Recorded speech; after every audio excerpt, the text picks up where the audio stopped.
নমস্কার বন্ধুরা, লিপিদুনের আরও একটা নতুন ব্লগে সবাইকে স্বাগত জানাই। আশা করছি তোমরা ভালো আছো, আমিও ভালো আছি। তো আবার খুব তাড়াতাড়ি আবার একটা নতুন ব্লগ নিয়ে ফিরে আসলাম তোমাদের কাছে। তো দেখতেই পাচ্ছ আজকে হচ্ছে শনিবার। তো ব্লগটা দিতে আমার হয়তো একটু দেরি হতে পারে, যাই হোক। তো আজকে শনিবার আমি দেখো সকাল সকাল স্নান টান করে রেডি হয়ে গেছি, কেননা আমাদের বাড়িতে পুজো। আর এই পুজোটা হয় যেন অনেকের বাড়িতেই হয় জানি। তো এটা হচ্ছে ভাদ্র মাসের চচ্চড়ি পুজো। তো এই দিন আমাদের কিছু সেরকম খেতে নেই। তো দেখো এইগুলো ঠাকুরের জন্য সব কিছু বানানো হচ্ছে। তো এইগুলো বেশিরভাগই আমাদের তালের জিনিস করতে হয়। তো দেখো তার জন্য মা কড়াইও বসিয়ে দিয়েছে সব কিছু রেডি হওয়ার জন্য।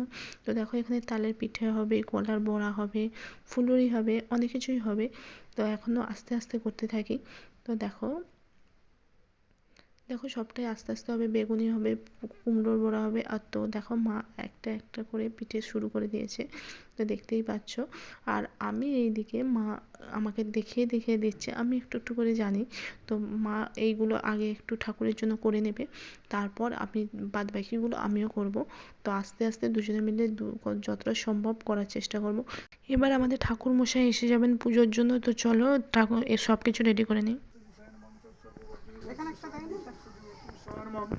मां भवादिवस्यदिव्यतिविषणो ओम सर्वनामदेव सर्वाधिवर्तविषयनमः दात्तं बलं देव सर्वविवर्तं पुष्पस्य महापुष्प पुष्पसंभवे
দেখো বন্ধুরা, ব্রাহ্মণ ঠাকুর পুজো করে চলে গেছে।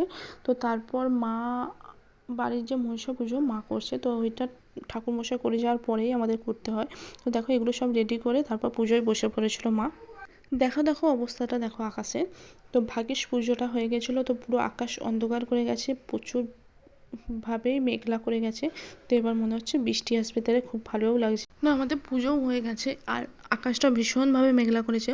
তো সকাল থেকে যেহেতু কিছু খাওয়া হয়নি, তো এবার গিয়ে একটু ফল খাবো, কেননা আর সকাল থেকে তো আর ভালোও লাগছে না। সেই জন্য তোমাদের কাছে চলে আসলাম ভিডিওটা শেষ করার জন্য।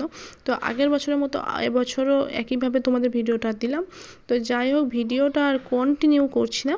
ভিডিওটা দেখে যদি তোমাদের ভালো লেগে থাকে, লাইক কমেন্ট শেয়ার আর নতুন চ্যানেলটা সাবস্ক্রাইব করে দিও। পাশে থাকা বেল আইকনটা টং করে বাজিয়ে দিও। তোমরা সকলে ভালো থাকবে, সুস্থ থাকবে। আমি নতুন ব্লগ নিয়ে আবার ফিরে আসবো। তো সকলকে এখনের মতো টাটা, বাই বাই।